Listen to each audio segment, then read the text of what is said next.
नमस्कार शेतकरी मित्रांनो, आज आपण राज्यातील विविध बाजार समित्यांमध्ये गहू कोणत्या भावाने विकला गेला याची माहिती पाहणार आहोत। आज 19 जून रोजी गव्हाच्या आवकेत मोठी घसरण पाहायला मिळाली। तर काही ठिकाणी गहू सरासरी दराने विकला गेला, तर काही बाजारात गव्हाने उच्चांक दर गाठला। राज्यातील बाजार समित्यांमध्ये गव्हाच्या दरात मोठे चढउतार पाहायला मिळाले। आज 18 जून रोजी एकूण 11,296 क्विंटल गहू बाजारात दाखल झाला असून सरासरी दर 2,716 रुपये इतका दर नोंदवला गेला।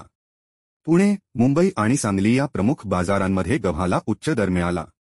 गव्हाची प्रमुख जातीनिहाय सरासरी दर: शरबती गव्हाला 5,200 रुपये, पुणे 3,325, सोलापूर।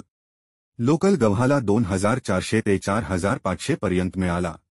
बन्सी, अर्जुन, हायब्रिड गव्हाला सरासरी 2,550 ते 2,750 दरम्यान राहिला।